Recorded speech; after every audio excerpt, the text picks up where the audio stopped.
Hello hey guys, welcome back. Learn from UPSC series में आपका स्वागत है। देखिए, आज हमने 2015, 16, 17 के जो लास्ट ईयर के हमारे प्रीवियस ईयर क्वेश्चंस है उनका इन्वायरमेंट वाला पार्ट और जो हमारा बेसिकली प्लेसेस इन न्यूज़ वाला पार्ट है वो कवर किया। आज हम कवर करेंगे 2018 प्रीवियस ईयर क्वेश्चन। इसकी जो पीडीएफ है आपको पता है वो वहाँ पे आपको कहाँ पर मिलेगी, Telegram channel civil with Aakash Telegram channel पर मिल जाएगी। देखिए, इसका जो पहला क्वेश्चन है उसके बारे में बात करते हैं। पहली चीज़ देखिए, इसमें कवर क्या क्या कर रहे हैं हम, इन्वायरमेंट और प्लेसेस इन न्यूज़, जितने भी इन्वायरमेंट रिलेटेड क्वेश्चन है और प्लेसेस इन न्यूज़। पहला है, which of the following leaf modifications occurs in the desert areas to inhibit water loss. मतलब ऐसी कौन सी चीज़ें हैं जो बेसिकली कोई प्लांट है, जैसे ठीक है कोई प्लांट है, वो ऐसी कौन सी जो टेक्निक है यहाँ पर अडॉप्ट करेगा ताकि उसका जो वाटर लॉस है वो कम से कम हो। पहली चीज़, हार्ड एंड वैक्सी लीव्स। जितना ज़्यादा वैक्सी लीव्स होंगी, जितना ज़्यादा हार्ड होएगा, उतना ही जो पानी है जो बेसिकली वाटर है वो लॉस कम होएगा। तो ये वाला जो पहला पॉइंट है वो सही हो जाएगा। Number 2, tiny leaves. जो देखिए, जितना ज़्यादा सरफेस एरिया, अब हम मान के चलते हैं यहाँ पर एक बेसिकली तार है। अब यहाँ पर आपने जो कपड़े हैं वो बहुत ही ज़्यादा फैला के सुखा दिए। अगर इसको फैला के सुखाओगे तो वो सरफेस एरिया इंक्रीज़ हो जाएगा, तो वो जल्दी से क्या हो जाएगा, बेसिकली पानी उड़ जाएगा और वो ड्राई हो जाएगा। लेकिन अगर हम इसको इकट्ठा सा करके डाल देंगे तो इट विल टेक टाइम। तो उसी तरह से जो लीव्स हैं, अगर उसका सरफेस एरिया ज़्यादा होएगा तो सरफेस एरिया ज़्यादा होने की वजह से बेसिकली लीव्स में से ज़्यादा जल्दी पानी चला जाएगा। लेकिन अगर टाइनी होंगी लीव्स तो कम पानी जो है वो हो जाएगा। तो सेकंड ऑप्शन भी ठीक हो जाएगा। Thorns instead of leaves. अगर लीव्स की जगह पे थॉर्न्स ही आ जाए, है ना, कांटे आ जाएं, तो ऑब्वियस सी चीज़ है यहाँ पर हमें क्या देखने को मिलेगा, पानी जो है वो कम लॉस होएगा। अच्छा, ये 3 पॉइंट हो गए। तीनों के तीनों पॉइंट क्या हो जाएंगे, बेसिकली सही हो जाएंगे। तो हमारा जो पहला आंसर है वो इसका क्या बन जाएगा, 1 2 3।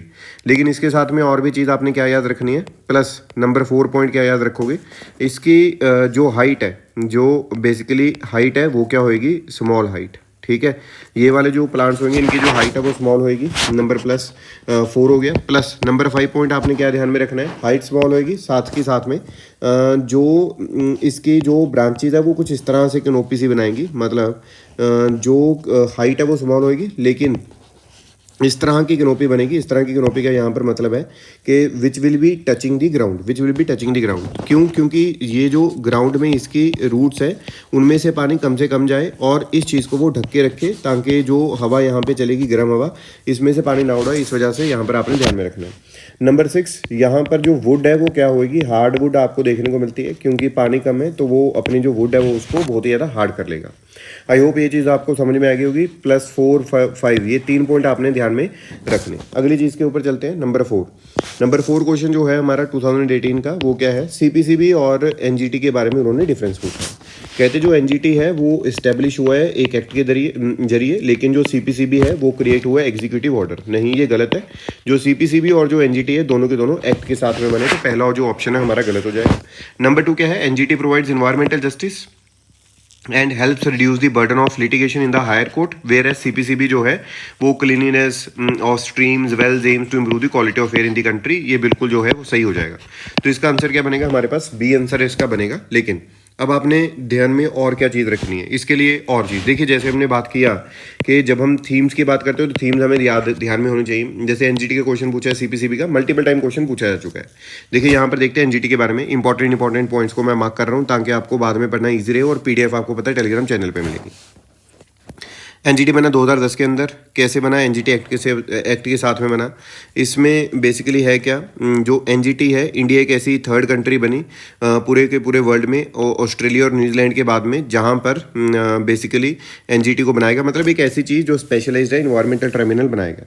नाउ अब आपने तीसरी चीज़ क्या याद रखनी है, क्या ध्यान में रखनी है कि जो एनजीटी है उसका एक ही जगह पे प्रिंसिपल जो है बेसिकली प्लेस नहीं है, एक ही जगह पे प्लेस नहीं है, सिटिंग जो है वो एक जगह पे नहीं है, वो 5 जगह पे है। जैसे कि न्यू दिल्ली हो गया, पुणे, कोलकाता, चेन्नई और भोपाल, ये 5 हैं, लेकिन जो प्रिंसिपल प्लेस है वो क्या है, न्यू दिल्ली है। ठीक है, अब इसमें और क्या चीज़ आप ध्यान में रखोगे, number 1, number 2, number 3 point, number 4 point आपने ध्यान में रखना है कि जो एनजीटी है वो एक मल्टी मेंबर बॉडी है। ठीक है, कोई सिंगल मेंबर बॉडी नहीं है, this is multi member body. Please remember this. ठीक है, आगे और देखते हैं क्या चीज़ है, दिस इज़ एक्सट्रीमली इंपॉर्टेंट। ठीक है, अब कई बार हमें लगता है कि कोई भी जो चीज़ है बेसिकली अगर वो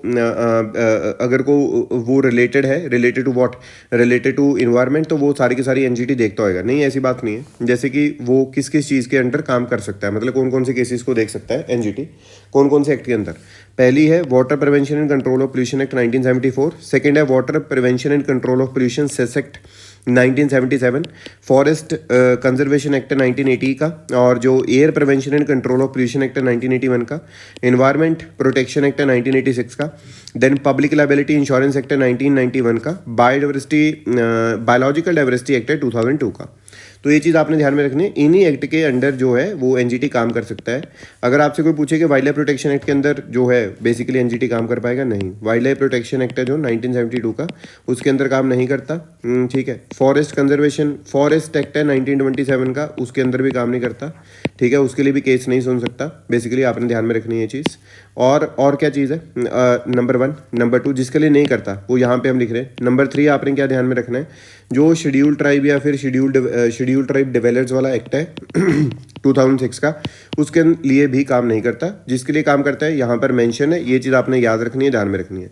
क्या नहीं करता है, या तो ये याद रख लो या फिर ये भी याद रखोगे तो आपका काम बन जाएगा। तो ये एनजीटी के बारे में। इसी के साथ में सीपीसीबी के बारे में हमें पता होना चाहिए। पीडीएफ कहाँ पे मिलेगी, पीडीएफ राइज देखो आपको पता है, पीडीएफ ये बेसिकली मिलेगी आपको टेलीग्राम चैनल पे। सीपीसीबी क्या है, स्टैट्यूटरी ऑर्गेनाइजेशन है, जैसे मैंने आपको बताया कि एक्ट के अंदर ही बना है। लेकिन आपने ध्यान में रखना है, पहले इसको बनाया गया था पानी में जो पोल्यूशन है उसको प्रिवेंट करने के लिए, कंट्रोल करने के लिए 1974 के अंदर। फिर उसके बाद में पावर और फंक्शंस दे दिए गए air prevention and control of pollution act 1981 के लिए। देन इन्वायरमेंट प्रोटेक्शन एक्ट जो है बेसिकली हमें देखने को मिला, जो इन्वायरमेंट प्रोटेक्शन एक्ट है उसमें भी इसको पावर दे देगी। जो प्रिंसिपल फंक्शंस है सीपीसीबी के, वो वाटर प्रिवेंशन वाले में और एयर वाले में दिए गए हैं, जिसमें कि जैसे हमने पीछे पढ़ा, to promote cleanliness of streams and wells in different areas of the states by prevention, control and abatement of water pollution. और आपने यहाँ पर लिखा हुआ है क्वालिटी को इम्प्रूव करना है और प्रिवेंट करना है, कंट्रोल और abate air pollution in the country. I hope ये चीज़ जो है वो आपको समझ में आ गई होगी, ठीक है। अगली स्लाइड की तरफ चलते हैं। 2 क्वेश्चन हमारे हो चुके हैं किस चीज़ के, बेसिकली रिलेटेड टू आपको पता है रिलेटेड टू व्हाट, इन्वायरमेंट। और जैसे कि हमने बात किया था प्लेसेस इन न्यूज़ की भी हम साथ में बात करते हैं, तो अब हम बात करेंगे 13th क्वेश्चन, जो कि हमारा क्या है, पिन से। पिन क्या है, प्लेसेस इन न्यूज़। देखिए पहली चीज़ क्या है, which of the following have shrunk immensely और dried up in the recent past due to the human activities. ऐसी कौन सी चीज़ है जो ह्यूमन एक्टिविटीज से, कौन सा सी है जो बहुत ही ज़्यादा जल्दी क्या हो चुका है, ड्राई हो चुका है। इसका आंसर है जी आएगा अरल सी। अरल सी एक ऐसा सी है जो बहुत ही ज़्यादा ड्राई हो चुका है, ठीक है। इसके बारे में हम बात करेंगे। तो इसका आंसर क्या बनेगा, वन ओनली। ब्लैक सी नहीं है, लेक बाइकल नहीं है, ठीक है। तो इसमें यही क्वेश्चन है, लेकिन इसके साथ में हमें एक्स्ट्रा चीज़ें क्या क्या देखनी है, अब आपने ध्यान में रखना है। देखिए अरल सी किसी टाइम पे इतना जो है पानी होता था, अभी लेकिन ये ड्राई हो चुका है। यहाँ पर डैम्स ये वो बना दिए गए हैं जिसकी वजह से ड्राई होता जा रहा है।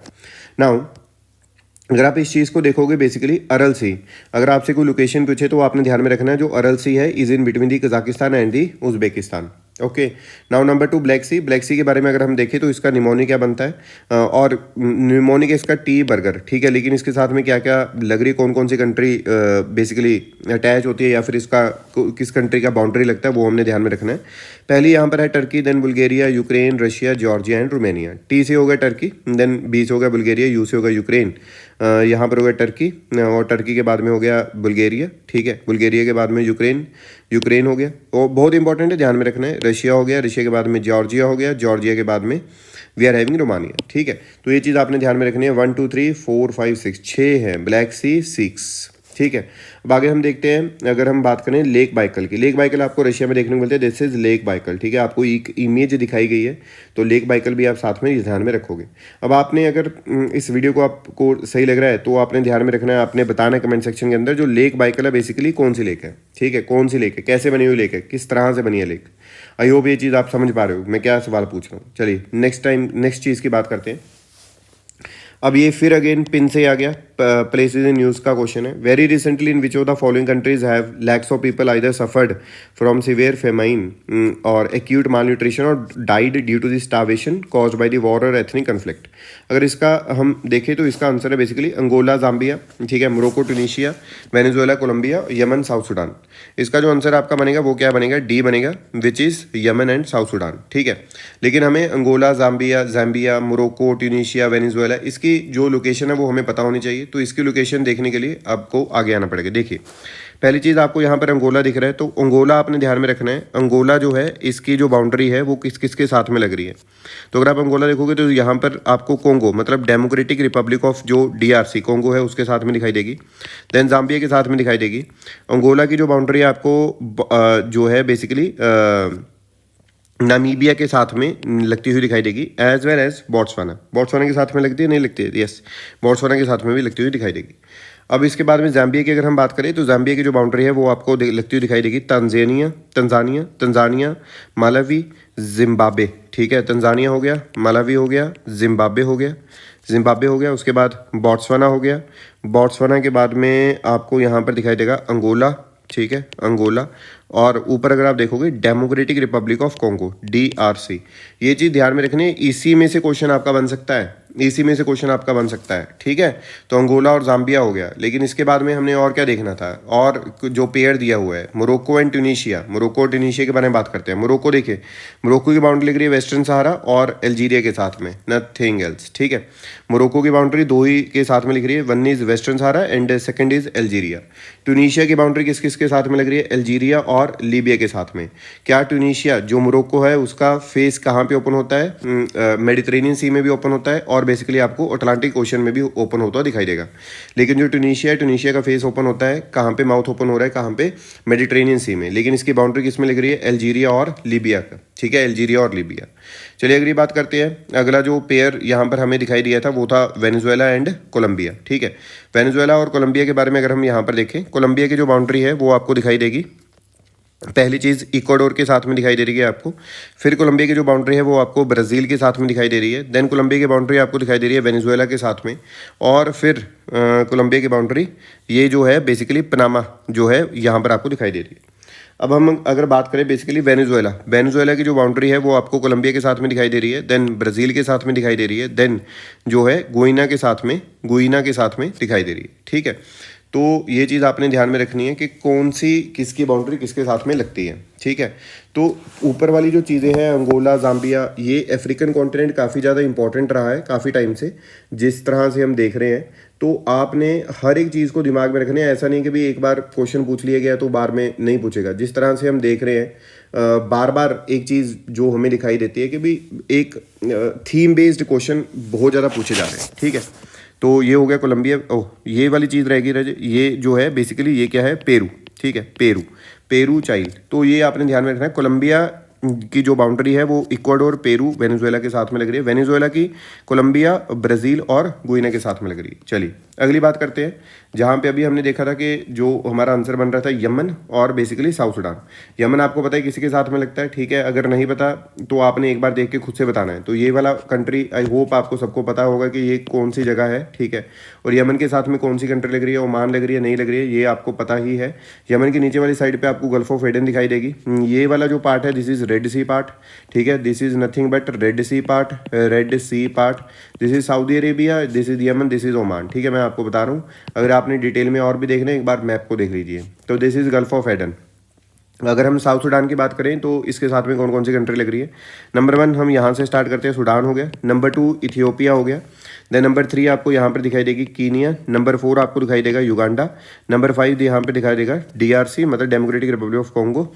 देन आपको यहाँ पर दिखाई देगा सेंट्रल अफ्रीकन रिपब्लिक, CAR बोलते हैं इसको, CAR। नंबर 6 हो गया CAR। तो 6 कंट्री साउथ सुडान के साथ में लग रही। ओके, आई होप ये चीज़ आपको समझ में आ गई होगी। अगेन मैं आपको बता रहा हूँ PDF आपको मिलेगी टेलीग्राम चैनल के ऊपर। ठीक है, लेकिन अगर आज आप वीडियो इस चीज़ को देख रहे हो तो आपको कल को जो बेसिकली है इसकी PDF मिलेगी, है ना। तो आपको जो PDF है टेलीग्राम चैनल पे मंडे ऑनवर्ड्स आपको मिल जाएगी। मंडे 6 PM PDF मिल जाएगी। चलिए अगले क्वेश्चन की तरफ चलते हैं। नेक्स्ट जो क्वेश्चन है हमारे पास, the term two state solution. ये क्वेश्चन आपका IR का पार्ट है, लेकिन ऑब्वियसली प्लेसेस न्यूज़ है तो हम बात करेंगे। तो टू स्टेट सोल्यूशन कभी कभी हमें न्यूज़पेपर में देखने को मिलता है, तो क्या चीज़ है, तो इजराइल और पैलेस्टाइन के बारे में होता है। तो यहाँ पर क्या आएगा, इजराइल। ठीक है, आगे चलते हैं। अगला जो क्वेश्चन है हमारे पास वो क्या है, नेक्स्ट क्वेश्चन है, among which of the following which one lies on a longitude closest to that of Delhi. Delhi के लॉन्गिट्यूड मतलब इस तरह से वो बात कर रहे हैं कि बेसिकली हमारा मैप है, तो इस तरह से कौन सा, अगर दिल्ली यहाँ पे है तो कौन सा जो है बेसिकली जगह जो लॉन्गिट्यूड है वो बहुत ज़्यादा क्लोज है। तो ये डायरेक्ट लिखा भी हुआ एनसीईआरटी में लिखा, बेंगलुरु जो है वो आपको दिखाई देगा बहुत ही ज़्यादा दिल्ली के लॉन्गिट्यूड पे दिखाई देता है, सेम लॉन्गिट्यूड पे दिखाई देगा। अगर हम यहाँ पर बात करें तो आपको ये दिख भी जाएगा। तो बेसिकली भोपाल थोड़ा सा इस लाइन से इधर वाली साइड पे है, ग्वालियर ये रहा, नासिक ये है, हैदराबाद ये है, लेकिन बेंगलोर जो है वो सेम सा ही आपको दिखाई देता है। तो इस वजह से इसका आंसर क्या बनेगा, बेंगलोर बन जाएगा। ओके चलिए नेक्स्ट जो है बेसिकली क्वेश्चन की बात करते हैं। नेक्स्ट क्वेश्चन है, अगर हम यहाँ पर देखें, नेक्स्ट क्वेश्चन इसमें लोगों नहीं है, चलिए नेक्स्ट क्वेश्चन की बात करते हैं। तो कंसीडर द फॉलोइंग पेयर्स, ठीक है, जैसे टर्की में अर्थक्वेक आया था, तो टर्की के जितनी इंपॉर्टेंट प्लेसेस हैं वो भी आपने ध्यान में रखनी है, याद रखनी है, ठीक है। उसी तरह से यहाँ पर इन्होंने देखा एलिपो जो है बेसिकली कहाँ पे है, सीरिया के अंदर है, बिल्कुल ठीक है, ये सीरिया के अंदर ही है, ठीक है। नंबर 2 किरकुक, जो किरकुक है वो यमन लिखा हुआ है, लेकिन ये यमन में नहीं है, ये इराक में। आपने बिल्कुल टेंशन नहीं लेनी है, 2018 का वहाँ पे न्यूज़ में था, तो अभी नहीं पता तो नहीं पता, कोई दिक्कत नहीं है। मौसूल पैलेस्टाइन में नहीं, मौसूल भी इराक के अंदर ही हमें देखने को मिलता है, तो ये भी गलत हो जाएगा। मज़ार शरीफ कहाँ पे, अफगानिस्तान में के अंदर ही हमें देखने को मिलता है। तो इसका आंसर क्या बनेगा, बेसिकली बी आंसर 1 और 4। ओके, तो ये किरकुक आपने ध्यान में रखना है, इराक में, मौसूल कहाँ पे, इराक में है, ठीक है। चलिए नेक्स्ट चीज़ की बात करते हैं, जो नेक्स्ट क्वेश्चन है हमारे पास। नेक्स्ट क्वेश्चन हमें यहाँ पर दिखाई दे रहा है, basically it is about 6th mass extinction. देखिए जो एक्सटिंक्शन अभी होएगा वो होएगा 6th mass extinction. Mass extinction का मतलब क्या होता है, जैसे हमने देखा कि मास एक्सटिंक्शन हुआ और जो डायनासोरस हैं वो सारे के सारे खत्म हो गए, है ना। तो वो एक एग्जांपल मैं आपको दे रहा हूँ। तो 6th मास एक्सटिंक्शन क्या है कि जब ह्यूमंस खत्म होंगे, लेकिन ह्यूमंस खत्म कब कैसे होंगे, because of their own mantras क्या है, because of their anthropogenic activities, उनके खुद के मंत्रास क्या हैं। वो मतलब ह्यूमंस बेसिकली ये सोचते हैं कि जो भी चीज़ पृथ्वी के ऊपर है, धरती के ऊपर है, वो सारी की सारी को एक्सप्लॉइट करना है, खत्म करना है, जल्दी से जल्दी करना है, या फिर जो भी लगा लो, एक दौड़ लगी हुई है। तो इस वजह से हमारा 6th मास एक्सटिंक्शन का कारण हम खुद लोग ही बनेंगे। देखते हैं क्या है। नंबर 1 इन्होंने बोला वाइड स्प्रेड मोनोकल्चर प्रैक्टिसेस, जैसे मैंने आपको बताया ऐसा तो नहीं होगा, ठीक है, लेकिन आपको देखने में सारे आंसर ठीक लगेंगे। मोनोकल्चर प्रैक्टिसेस बहुत ज़्यादा होने लग जाएंगी, ठीक है, दिक्कत आ जाएगी, केमिकल बहुत ज़्यादा स्प्रे होंगे वर्ल्ड के अंदर, तो ये आ जाएगा 6th mass extinction. Number 2 fears of a possible collision of meteorite with the earth in the near future, है ना। Number 3 large scale cultivation of genetically modified crops in many parts of the world and promoting their cultivation in other parts of the world which may cause the disappearance of good native crop plants and the loss of food biodiversity. Then mankind's overexploitation, misuse of natural resources, fragmentation, loss of natural habitat, destruction of ecosystem, pollution and global climate change. So this will be the correct answer. This is extremely important. Okay, चलिए तो ये अगले question की तरफ बढ़ते हैं, जो कि रिलेटेड किससे होएगा, अगेन एनवायरनमेंट या फिर प्लेसेस इन न्यूज़, है ना। चलिए इसमें अगर हम यहाँ पर देखें, basically which one of the following is an artificial lake. देखिए अगर हम बात करें रेणुका जो लेक है वो हिमाचल प्रदेश में है, एंड ये रामसर साइट भी है, जो चीज़ आपने ध्यान में रखनी है, ये रामसर साइट भी है, ठीक है, रामसर साइट भी है। अगर आपको ये पता है कि हिमाचल प्रदेश में और कौन कौन सी रामसर साइट हैं, कितनी हैं और कौन कौन सी और हैं, तो वो आपने कमेंट सेक्शन में बतानी। अब यहाँ पर देखिए रेणुका जो लेक है वो कहाँ पे, हिमाचल प्रदेश में, ये नेचुरल लेक है, नेचुरल लेक बनी हुई है। नैनीताल, ताल का मतलब बेसिकली होता क्या है, लेक होती है जो कि अपने आप बनी होती है। नैनीताल भी एक नेचुरल लेक है, ठीक है, दोनों नेचुरल। कुलेरू जो है वो एक बेसिकली अगर हम यहाँ पर देखें तो नेचुरल लेक है जो कि आंध्र प्रदेश के अंदर है, ठीक है। और ये कहाँ पे है, ये आपको देखने को मिलेगी गोदावरी और कृष्णा बेसिन के बीच में, मतलब यहाँ पे गोदावरी है, यहाँ पे कृष्णा, इसके बीच में आपको कुलेरू लेक देखने को मिलती है। तो ये भी क्या है, ये भी एक नेचुरल लेक है, बट कोडाई कनाल तमिलनाडु में जो है it is not a natural lake, ये आर्टिफिशियल लेक है। तो correct answer will be A answer. Okay चलो भाई अगली चीज़ की तरफ चलते हैं। अगली जो है यहाँ पर अगर हम यहाँ पर देखें तो नेक्स्ट जो बेसिकली हमारा है question, which of the following are the possible consequences of heavy sand mining in the river beds. अगर हम हैवी सैंड माइनिंग करेंगे रिवर बेड्स के अंदर तो क्या उसका रिजल्ट बनेगा। नंबर 1 कहते हैं decrease salinity in the river, जो सैलिनिटी है वो डिक्रीज हो जाएगी। ऐसा तो नहीं होगा कि सैलिनिटी जो है सैंड माइनिंग करने से डिक्रीज हो जाएगी। Pollution of ground water, lowering of the water table. देखिए ये चीज़ नहीं होगी, ये तो कन्फर्म है, तो पहला गलत है, तो हमारा आंसर बन सकता है बी 2 और 3। लेकिन पोल्यूशन ऑफ ग्राउंड वाटर होएगा, pollution of ground water can be there, ठीक है, क्योंकि हम इस तरह से रिलेट कर सकते हैं, रिवर बेड से हमने निकाल दिया तो वो वाटर डिस्चार्ज करेगा। Lowering of the water table, ये चीज़ भी हो सकती है। तो 2 और 3 will be the correct answer. Okay चलो अगले क्वेश्चन की तरफ चलते हैं। With reference to the agricultural soils consider the following statement. A high content of organic matter in soil drastically reduce its water holding capacity. अगर organic matter बहुत ज़्यादा हो सॉइल के अंदर तो वो रिड्यूस कर देता है water holding capacity drastically. Number 2, soil does not play any role in the sulphur cycle. देखिए सॉइल ही तो करती है, और कौन सल्फर साइकिल स्टार्ट करेगा? सॉइल सल्फर साइकिल स्टार्ट करती है बेसिकली रॉक्स। तो ये क्या हो जाएगा? गलत हो जाएगा। सेकंड गलत है, तो ये भी गलत है, ये भी गलत है। या तो 1 एंड 3, दोनों में 3 कॉमन है तो 3 पक्का सही है, तो हमें 1 देखना पड़ेगा। तो वो कहता, चलो पहले पढ़ लेते हैं। Irrigation over a period of time can contribute to the salinization of some agriculture land. देखिए यहाँ पर एक फार्म है, हम बहुत ज़्यादा इरिगेशन कर रहे हैं, पानी जो है वेपोरेट होता रहेगा, वहाँ पर जो सॉल्ट है, जो सेलाइन है, वो हमें सैलिनिटी इंक्रीज होती दिखाई देगी। फिर एक हम यहाँ पर ध्यान में रखेंगे, high content of organic matter in the soil drastically reduce its water holding capacity. नहीं, वो तो क्या करेगा? रिड्यूस नहीं करता, वो इंक्रीज करता है बेसिकली। तो ये गलत हो जाएगा फर्स्ट भी। तो हमारा जो है बेसिकली आंसर क्या बनेगा? 3, बी ओनली, है ना, बी 3 ओनली। चलिए अगली चीज़ की तरफ चलते हैं। नेक्स्ट जो है, why is a plant called Prosopis juliflora often mentioned in the news. देखिए Prosopis juliflora its a kind of invasive alien species, जो कि बन्नी ग्रासलैंड जो है, बन्नी ग्रासलैंड में हमें देखने को मिल रही है। वो बन्नी ग्रासलैंड कहाँ पे? गुजरात के अंदर। प्रोसोपिस जूलीफ्लोरा जो है अगर हम यहाँ पर बात करें तो IAS है ना। IAS का मतलब इन्वेजिव एलियन स्पीशीज है, कि वहाँ का नेटिव नहीं था, किसी बाहर के एरिया से आ गया, तो वो जो नेटिव एरिया है उसको खराब कर रहा है। ठीक है, तो देखते हैं इसमें क्या आंसर बन सकता है। Its extract is widely use in cosmetics. नहीं, इस तरह का तो कुछ नहीं है। Its tends to reduce the biodiversity in the area in which it grows. Its extract is used in the synthesis of pesticides, none of the above. देखिए इसका जो आंसर है वो बेसिकली क्या बनेगा? बी बनेगा, क्योंकि ये क्या है? एक IAS इन्वेजिव एलियन स्पीशीज है। ओके, चलिए अगले क्वेश्चन की तरफ बढ़ते हैं, जो कि रिलेटेड टू है अगेन, आप मान के चलो इन्वायरमेंट, या फिर हम मान के चलते हैं कुछ लोकेशन बेस्ड। नंबर 1 यहाँ पर क्या है? Barren Island volcano is an active volcano located in the Indian territory. जो बैरन आइलैंड वॉल्केनो है वो इंडियन टेरिटरी, बिल्कुल ठीक है, अंडमान निकोबार पे आपको देखने को मिलेगा। Barren Island lies about 140 kilometre east of great Nicobar. जो बैरन आइलैंड है वो कहते हैं कि ये बेसिकली लोकेटेड है in the Andaman sea, about 140 kilometre from the port Blair, है ना। तो यहाँ पर क्या लिखा हुआ है? 140 kilometre east of great Nicobar. ये क्या हो जाएगा? गलत हो जाएगा। Last time the Barren Island volcano erupted was in 1991 and it remained inactive since then. नहीं, ऐसा नहीं है, 2017 के अंदर इरप्ट हुआ था। तो थर्ड भी गलत हो जाएगा। सो इसका करेक्ट आंसर क्या बनेगा? ए बनेगा, 1 ओनली। ठीक है, चलिए ये भी देख लेते हैं।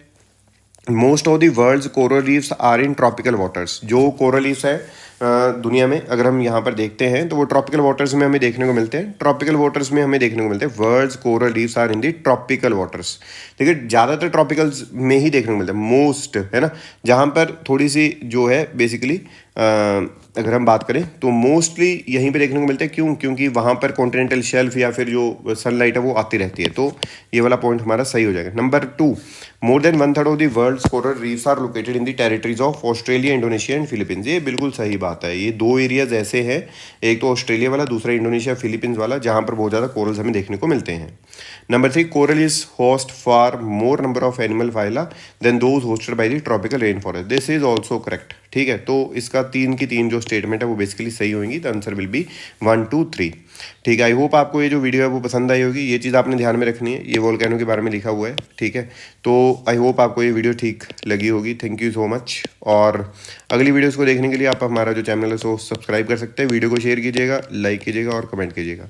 ठीक है, तो अगली वीडियो के साथ में मिलते हैं। अगली वीडियो में हम 2019 का जो है वो बेसिकली डिस्कस करेंगे।